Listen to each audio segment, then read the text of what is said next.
Welcome to Whining and Dining with Jim White. It's the program devoted to introducing you to the men and women who create the flavors you love.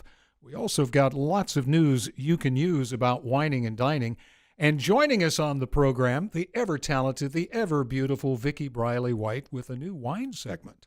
Yes, I'm going to start a segment called Savor the Flavor. And soon we'll be talking about rosé and what that means to you and your spouse. And then we have some little interesting tidbits. We're going to go along. We're just going to kind of do some wine education on a level that is consumer friendly. Good. We like that. And our guest gourmet, Dotty Griffith, you've been with us through some great episodes with some great chefs and have really asked some fabulous questions. So you get an A+ in the guest gourmet category. Thank you. We still want a little bit of news you can use, but I promised you when we set this up that you're the star of the show this time because of your great new cookbook. Well, you're the star of the show because you just kind of are and kind of wonderful, you know, and kind of know a lot about food and wine, so forth and so on. And I've got to read this because it's new. Food editor for the Katy Trail Weekly. Got to get that going. So tell us the title of the new cookbook. Okay, this is the Ultimate Tortilla Press Cookbook, and it is about how to make fresh tortillas at home. And until you've had an absolutely fresh tortilla, you've never lived. So we're going to talk about that. Probably some of the other cookbooks that you've done. You've got 12 cookbooks? Well, this is the dozen. Wow. All right. So there must be a baker's dozen coming up. But we hope so. We always hope there's another one down the road. All right. And Vicki, you had something you wanted to share with Dotty. Speaking of bakeries, I want to tell Dotty about what they're doing out around San Diego. And Misadventure Vodka is a small distillery. And what they make their vodka out of is Twinkies, cupcakes, and other baked goods that they have gotten from the San Diego Food Bank because they don't want to give out non-nutritious food. So they get that there, and they create this brandy. The other one is Alchemy Distributor. They're the distillers, I'm sorry, and also in California, and they collect all these bags of stale bagels. And what I loved it is they aren't fit for human consumption. Mm-hmm. But you can drink them. Yes. And they sit there and they use a wood chipper to break up the bagels. And then they put them in, but they don't do the garlic bagels. Those go to the pig farm. So it's interesting. And then they put this whiskey in a barrel for a year. So I just thought you would think that it's fascinating. It absolutely is. Honey, you can create vodka out of anything. It kind of sounds like there must be a Frankenstein there as the master distiller. I guess you just have to have some sugar and some kind of grain, and away you go with vodka. You've got fermentation, and you know, hey, whoopee. As Grace Slick once told us, the band was getting into wine because they were in San Francisco, and she said, "I'll take vodka. It's quicker." Yes, she did. Well, Vicki, thank you for sharing that. Strange tidbit, but well, maybe there could be some alcohol out of tortillas. I guess you could. Probably. Okay, have you ever tasted the Twinkie vodka? No, Okay. I haven't. Do you know if it tastes like a Twinkie or if it just don't tastes? think- I think It's a it's just purely vodka. filtered, straight up vodka. Yeah, I think it's just. I think the special surprise filling comes the morning after. What What did I drink? That that the food bank doesn't give that away to their clients, but they give over here. I'm like, so why do they have it? But I just thought that was interesting. Come, Misadventure Vodka. Fascinating. Well, let's get to real foodstuffs here for a minute. No Twinkies were involved in the making of this dish, and there were no foodstuffs harmed, I don't think. Tortilla Press Cookbook. What led you to this idea? Well, an editor at Harvard Common Press contacted my agent and said, "Do you know of anybody that could write a cookbook about tortillas?" And of course, my agent, Dee Leahy, immediately thought of me. I had just finished a cookbook with Sylvia Casares, a chef in Houston, the Enchilada Queen cookbook. So I was very immersed and steeped in Mexican and Tex-Mex food at the time. And so this just seemed like a natural progression for me. But like many people, I had never really made a tortilla at home. And so I really got into it. I even made the fresh nixtamal. I got ground corn and dried corn and ground it up and then made the homemade fresh masa. So I really learned about it. And of course, it's a really low-tech endeavor. There are electric tortilla makers that press and then toast the tortillas. But the traditional methods with a cast iron press and a cast iron comal or griddle or a rolling pin for the flour tortillas just work great. There's a reason it's been done this way for centuries. The first image that I ever had of a tortilla being made, I was 13. I was in Tijuana with my stepfather, and we were picking up some products or something. He ran an ornamental light company, so the iron was manufactured there in Tijuana. And we walked by this outdoor oven, this just stone oven, and the tortillas were pressed against the walls, the outside walls of this oven.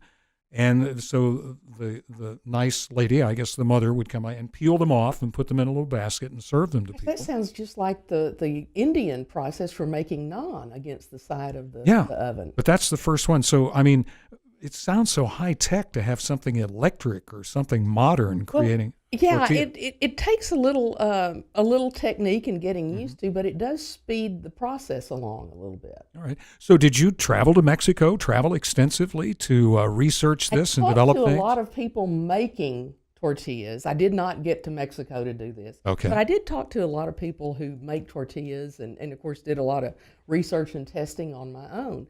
And, to me, the absolute best tortillas are the most basic, basically corn or flour, but you can dress them up. The cover of the book has all these gorgeous tortillas. I mean, you can put spinach, you can put chili powder, you can put cumin, you can put cilantro. You can make all these beautiful colored tortillas that taste great as well as being beautiful. And then I even have a chapter that's devoted to gluten-free tortillas made from non-traditional ingredients. Sometimes it's a combination of sorghum flour or rice flour, all the different flours that are gluten-free. I even have one that's made from black beans, and it's almost more like a crepe than it is a tortilla, and you don't press it. You make a very thin batter and pour it out like a crepe, but it operates like a black bean tortilla. That's interesting. Vicki, I think you had a question?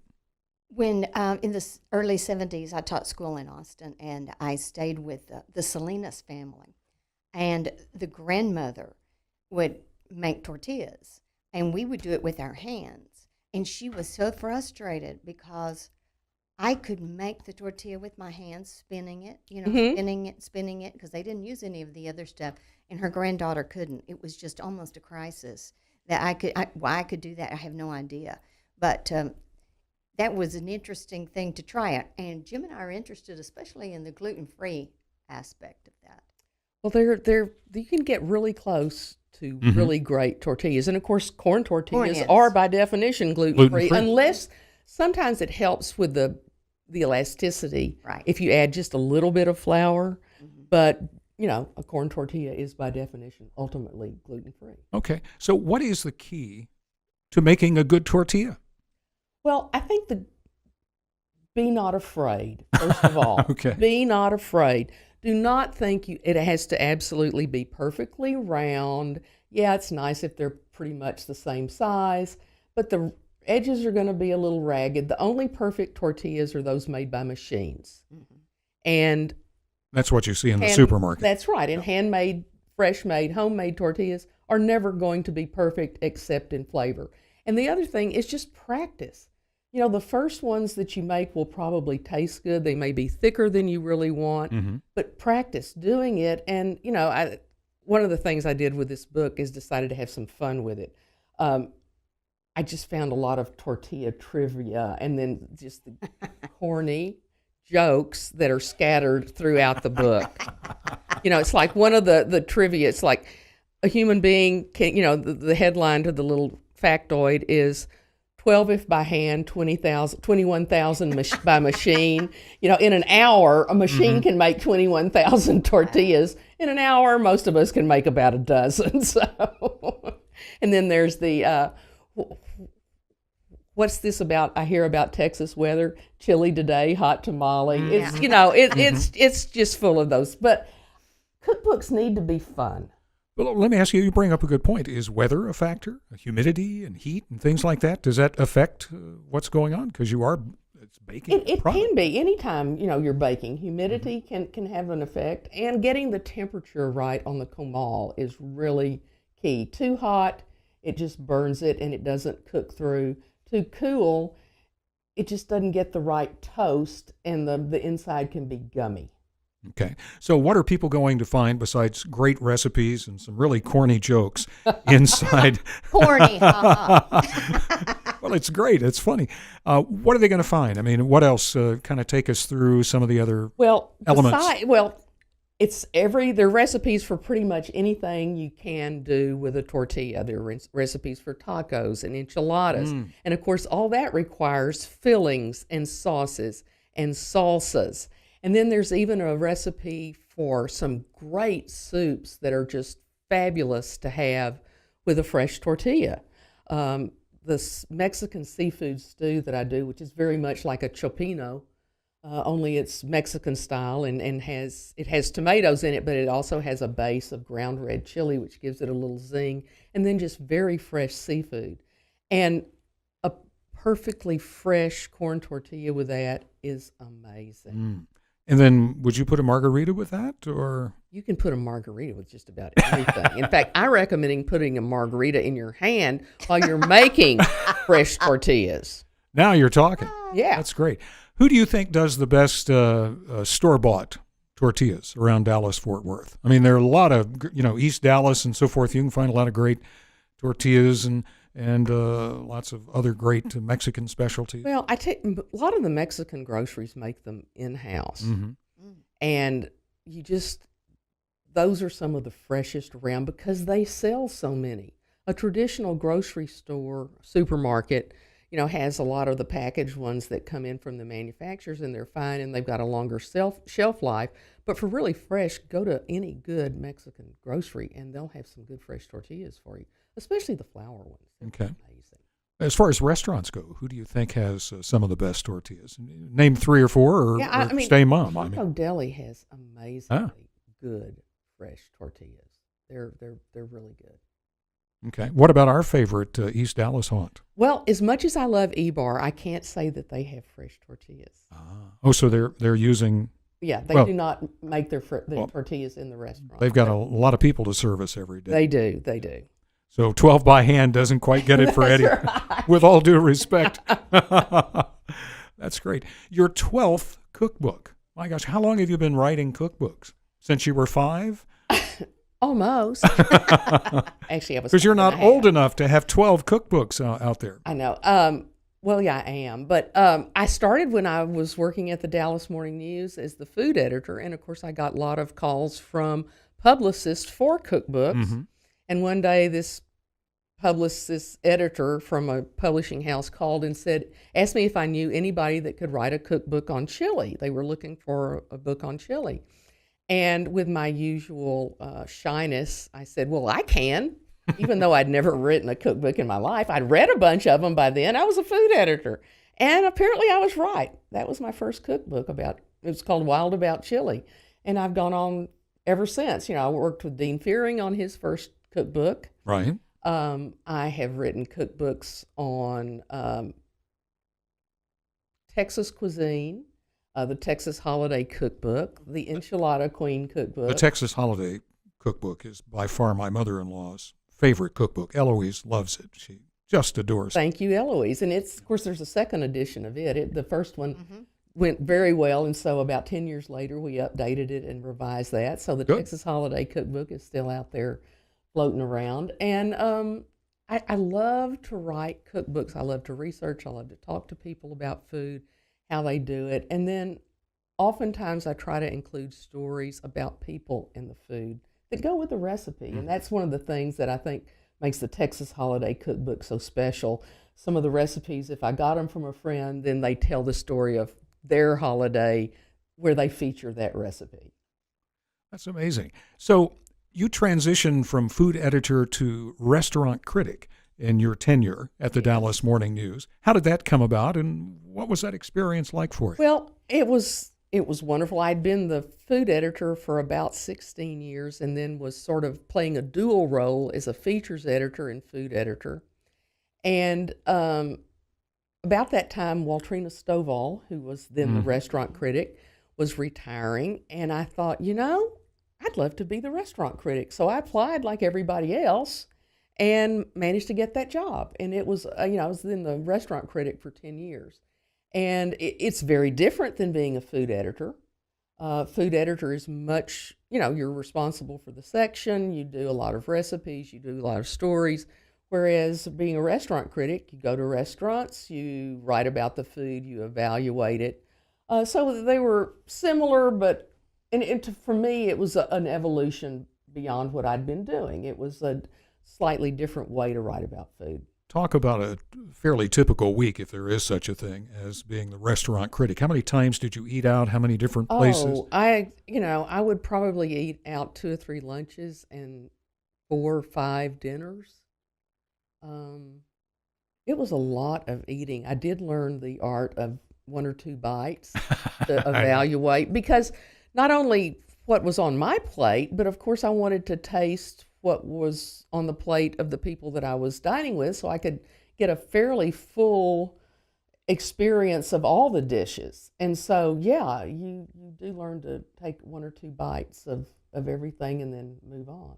Did you ever use any disguises or fake names for I did restaurants? when I first started out. There was some concern at the Morning News about me being anonymous, which was a little crazy because I'd already been working in this market for many years and you suddenly became invisible. Was not expected. In fact, was supposed to be as high profile as possible, and then I was supposed to be anonymous, and they weren't willing to send me like to witness protection program to get my face altered.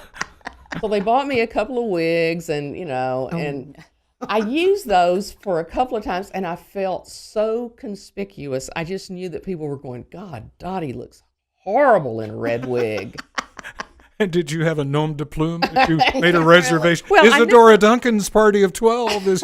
I never made a reservation in my name. Usually I'd make it in the name of somebody that I had invited to dine with me. And what I would try to do often is come in maybe a little later than they got there, so they weren't, looking for me. Now, a lot of times for the first visit, I could probably get in and at least get the meal underway before somebody went, "Oh, there she is." The second time, because we usually went a minimum of twice. Forget about it. And of course, then one of my successors, Leslie Brenner, had a big to-do over anonymity, and the Morning News made the logical decision that restaurant critics can't really be anonymous in the social media world. True. I mean, and even when I was doing it, there was not that much social media, but waiters were the ones that always recognized me. Waiters floated from one restaurant to another all around town. And waiters were the sentries. Yeah. They could tell a restaurant critic from a mile away, and especially after they'd waited on you once or twice and found out that was you. Oh, you were made. Well, yeah. So the Morning News, did away with the facade of anonymity, and I think more and more publications are doing that. What was the hardest part for you about that job? Well, I think doing it. Just physically being up for it. Yeah. Eating out is fun when you don't do it every night, and when you don't have to remember everything that you ate and be able to describe it, when you can just go have a glass or 2 of wine and eat. Then eating out is fun. And the other downside to it, and I really don't want to sound whiny because it was a great job. Yeah. It does. What do you do on your night off if you eat out all the time? You Go stay on a home fast. and cook? Yeah. That's fast. So it took some of the fun out of what should be a really social experience and recreational. Yeah, that's what some people say is the problem with following your passion. You may destroy your passion by trying to turn it into a job. Well, yeah, and which isn't to say that I didn't love it. I did, and I still obviously love food. I still write about food, but not quite with the intensity that I did during that period. It's very intense. What do you say to there's always going to be a disgruntled restaurateur, didn't like their rating, didn't like their review. What do you say to those restaurateurs that say, they're not qualified. They shouldn't be able to critique our restaurant in the same with the same system as they do a cafe. I'm getting to the ratings and how things are rated. Well, of course, rating the star system is somewhat controversial. The Morning News has always used a star system, and so I used the star system. The magazine does not use a star system. Chefs hate it, because the world's best barbecue shack, 4 or 5 star barbecue shack, is very different than a 4 or 5 star fine dining restaurant. Right. And of course, my feeling was, if it truly is great barbecue, it deserved 4 or 5 stars. If the restaurant's really great, it deserves 4 or 5 stars. But that's one of the anomalies of that system. I would just try to explain it. And since I had worked in this market for quite some time, people generally knew that I had been writing about food for quite some time, that I knew a lot about the market and the people and the food. And so there wasn't usually a lot of criticism that I wasn't qualified. Yeah. Now, some people thought you should have to be a chef or a home economist, God forbid. Count be a calories. Restaurant critic. But no, I mean, mainly what you have to be is to be able to write about food. You have to understand what's good, what's not good. Even if it's not your favorite taste, you have to know that that's well made. I had learned that through all my years as a food editor. I didn't have to immediately jump up and go to chef school. So you studied, you got your journalism degree at UT? UT, yes, I did. And how did you get started in the newspaper biz? Well, I got out of the University of Texas and was very fortunate to land a first job at the Dallas Morning News. Whoa, okay. And came to the Dallas Morning News, and as most young journalists did at the time, started out on the obit desk. And the guys from Sparkman Hillcrest and all the funeral homes would bring in these sheets of handwritten bios on the recently deceased, and I would turn that into an obituary. And of course, my favorite guy was from the funeral home that had a shovel lapel pin. And it said on his card, people are dying to get in. Yeah. I just loved that guy. But so eventually, I got moved out to one of the suburban bureaus covering news, and they brought me back into the mothership. I was working my way up on the news side. And then after about 6 years, I was having a great time, but the then food editor left, and I was always the reporter that when working on weekends, I would bring in stuff that I'd made. And for some reason, they thought that qualified me to be food editor. And at first, I was a little bit insulted, because I was a hard news person. Oh. But then the more I thought about it, that could be really neat. And I was totally right. Best career move I could have ever made. I mean, it really did. It was a calling for me. Food, cooking had always been an interest, but I found out it was a passion. I was so fortunate to take that job, late 70s, come up through the 80s when the whole rise of cuisine and chefs as celebrities went on. So and the Morning News was on the rise as a newspaper. So it was really a great roller coaster up. And of course, things went down a little bit after that. The newspaper business came on hard times, and the Dallas restaurant industry has had some down periods. But during those great days of the 80s, it was just a wonderful ride. So much to learn.